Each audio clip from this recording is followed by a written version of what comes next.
विहान, ये जो आपकी भाभी है ना, मुझे बच्चे को लेने नहीं देती। आरोही ने अपनी आंखों से आंसू पोंछते हुए शिकायत की, कहती है, तुम मेरे बच्चे को गिरा दोगी। विहान पहले ही अपने ऑफिस के काम में उलझा हुआ था। उसने एक तिरछी नज़र अपनी पत्नी आरोही की तरफ डाली तो वह दिखने में तो एक खूबसूरत युवती थी, लेकिन अक्स से बिल्कुल बच्ची, अभी भी दो चोटियां बनाए हाथ में अपना प्यारा टेडी बियर पकड़े। वह बिल्कुल 5 साल की बच्ची की तरह रो रही थी। विहान को अपने पिता पर बहुत गुस्सा आया। कहाँ वो 27 साल का समझदार मर्द, और कहाँ ये उससे 10 साल छोटी नादान लड़की। विहान ने अपना लैपटॉप बंद किया और झुंझला कर बोला, तो भाभी ठीक ही कहती हैं। तुम्हारे हाथ से अपना टैडी तो संभलता नहीं, बच्चा क्या संभालोगी। भाग दो। वो अजीब रात। विहान को लगा कि शायद आज आरोही का मन बदला है। उसने अलमारी से एक खूबसूरत सा नाइट गाउन निकाला और आरोही को देते हुए कहा, जाओ, इसे पहनकर आओ, आज तुम्हारी जिद पूरी करते हैं। आरोही ने बड़ी मासूमियत से पूछा, क्या ये कपड़े पहनने से बच्चा मिल जाता है। विहान ने गहरी सांस ली। जाओ, पहनकर आओ, ज्यादा सवाल मत करो। जब आरोही वह गाउन पहनकर बाहर आई तो विहान की सांसें थम गईं। वह उस लिबास में बेहद खूबसूरत लग रही थी। विहान के जज्बात मचल उठे। वह उसके करीब गया और उसकी चोटियां खोल दीं। उसके घने बाल बिखर गए, लेकिन आरोही का चेहरा डर से सफेद पड़ गया। उसने अपने गले को कसकर पकड़ रखा था। विहान ने उसे बाहों में भरा, उसके होठों को छूने की कोशिश की, लेकिन तभी आरोही ने उसे जोर से धक्का दिया। विहान, मेरे पेट में दर्द हो रहा है, मुझे अस्पताल ले चलो, बच्चा आने वाला है। विहान का सारा रोमांस हवा हो गया। उसने गुस्से में उसे बिस्तर पर धकेल दिया। बेवकूफ लड़की, सिर्फ किस करने से बच्चा नहीं आता, बहुत कुछ सहना पड़ता है तो समझी। उस रात विहान ने अपनी शर्ट उतार फेंकी। 1 साल से वह इस बचपने को झेल रहा था, लेकिन आज उसका सब्र टूट रहा था। वह आरोही के करीब गया, लेकिन जैसे ही उसने उसे छूने की कोशिश की, आरोही की चीख निकल गई। विहान ने उसके मुंह पर हाथ रखकर उसे चुप कराया। उसे अपनी पत्नी पर तरस भी आ रहा था और गुस्सा भी। भाग 3, अतीत की कहानी। आरोही हमेशा से ऐसी ही थी इकलौती और लाडली। वो गली के बच्चों को पकड़कर अपने घर ले आती थी और उनके साथ खेलती थी। उसकी माँ परेशान रहती थी। आरोही को पढ़ाई में भी कोई दिलचस्पी नहीं थी। बड़ी मुश्किल से 16 साल की उम्र में मैट्रिक पास किया था। उसके कमरे में बस गुड़िया और टैडी बियर भरे रहते थे। उसके पिता दुबई में काम करते थे। जब वह वापस आए तो उन्हें चिंता हुई कि उनकी बेटी का क्या होगा। विहान के पिता और आरोही के पिता दोस्त थे।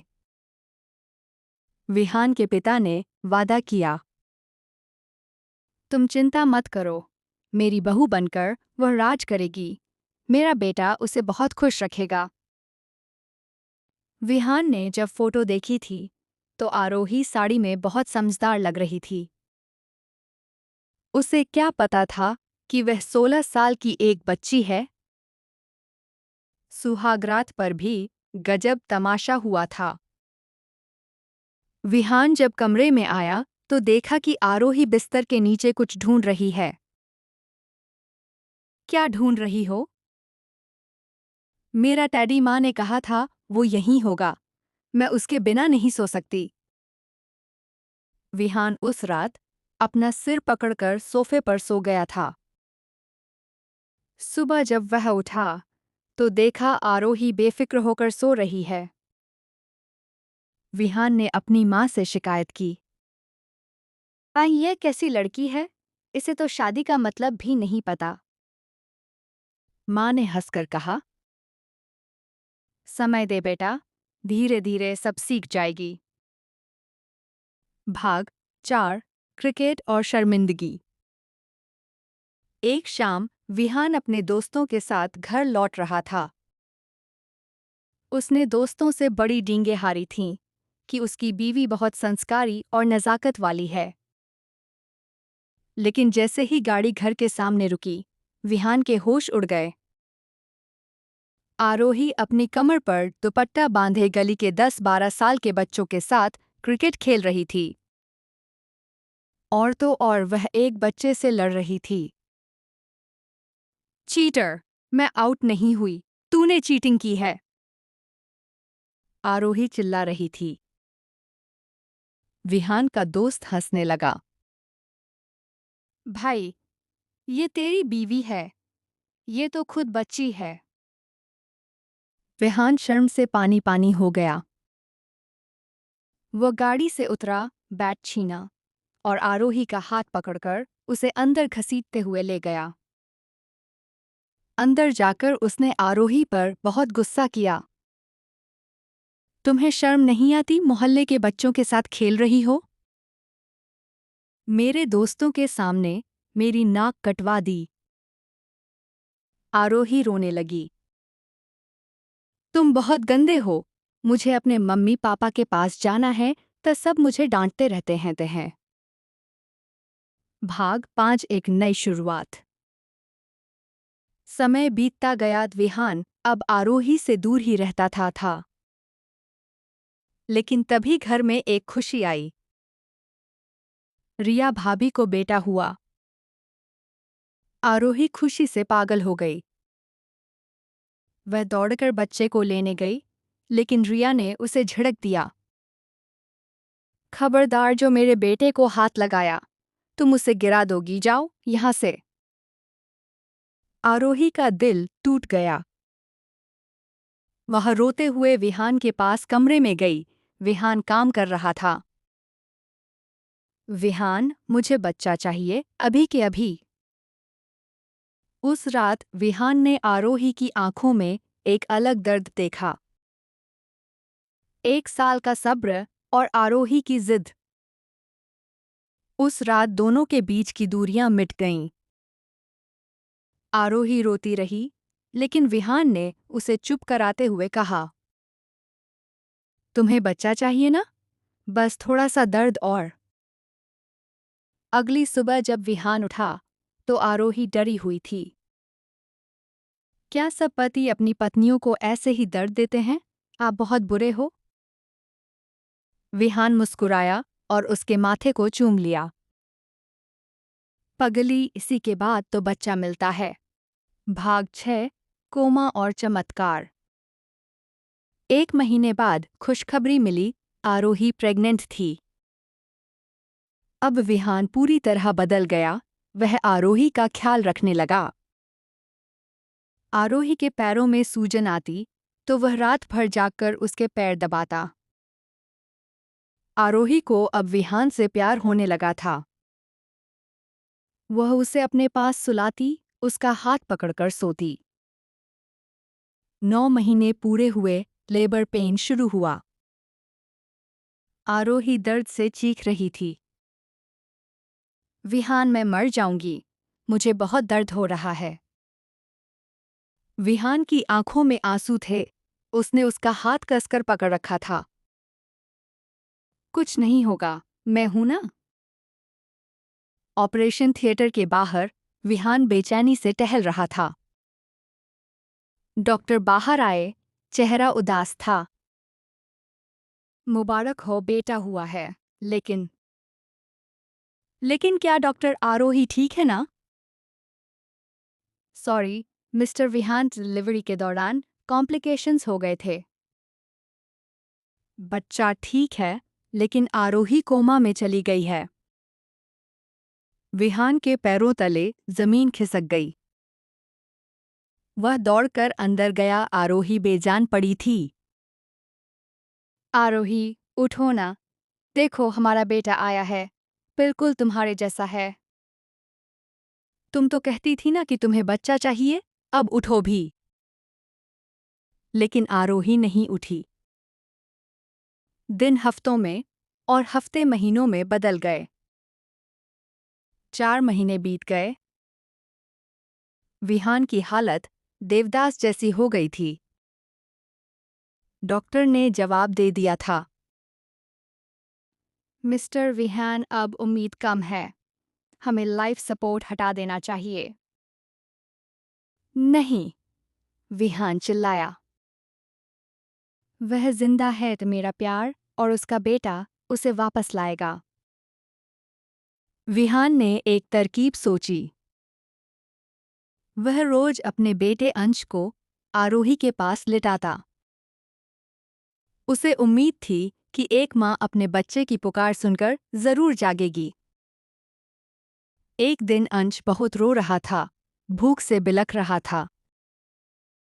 उसने रोते हुए आरोही की शर्ट को अपनी नन्ही मुट्ठियों में जकड़ लिया और उसके मुंह से आवाज निकली, मम्मा। उस नन्ही आवाज और स्पर्श ने वो कर दिखाया जो दवाइयां नहीं कर सकी। मशीन में बीप की आवाज तेज हुई। आरोही की उंगलियों में हरकत हुई। अचानक आरोही ने एक लंबी सांस ली और अपनी आंखें खोल दी। उसने अपने रोते हुए बच्चे को देखा और कांपते हाथों से उसे सीने से लगा लिया। विहान की आंखों से आंसुओं का सैलाब बह निकला। यह एक चमत्कार था। एक मासूम माँ की मोहब्बत ने मौत को हरा दिया था। भाग 7 अटूट बंधन समापन। आरोही ठीक होकर घर आ गई। अब विहान उसे एक पल के लिए भी अपनी नज़रों से दूर नहीं होने देता था। वो रात को उसे और अंश को अपनी बाहों में जकड़कर सोता। 3 साल बाद आरोही ने विहान से कहा, विहान, अंश अकेला है, उसका एक भाई बहन और होना चाहिए ना? विहान का चेहरा सख्त हो गया। उसकी आंखों में वो पुराना खौफ लौट आया। उसने आरोही को कसकर गले लगाया और रो पड़ा। नहीं आरोही, बिल्कुल नहीं। मैं तुम्हें दोबारा खोने का जोखिम नहीं उठा सकता। मुझे और कोई नहीं चाहिए, बस तुम और अंश काफी हो। लेकिन वक्त के साथ जख्म भर गए। 7 साल बाद उनका एक और बेटा हुआ, वीर। आज भी जब रात होती है, विहान सबसे पहले बच्चों को सुलाता है और फिर आरोही को अपने सीने से लगा लेता है। आरोही झुंझलाते हुए कहती है, विहान छोड़िए ना, बच्चे जाग जाएंगे। आप बिल्कुल बच्चों जैसी हरकतें करते हैं। विहान मुस्कुराता है और उसे और कसकर पकड़ लेता है। तुम मेरी जान हो आरोही, जब तुम दूर होती हो तो मेरी सांसें रुकने लगती हैं। अंश अब बड़ा हो गया है।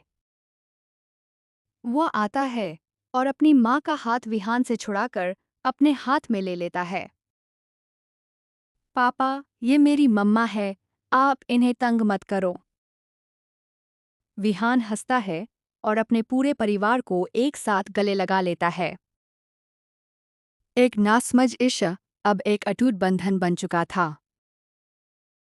दोस्तों, उम्मीद है आपको यह कहानी मासूम मोहब्बत पसंद आई होगी। अगर यह कहानी आपके दिल को छू गई हो तो वीडियो को लाइक करें और हमारे चैनल को सब्सक्राइब ज़रूर करें। अगली कहानी में फिर मिलेगी। तब तक के लिए अपना ख्याल रखें।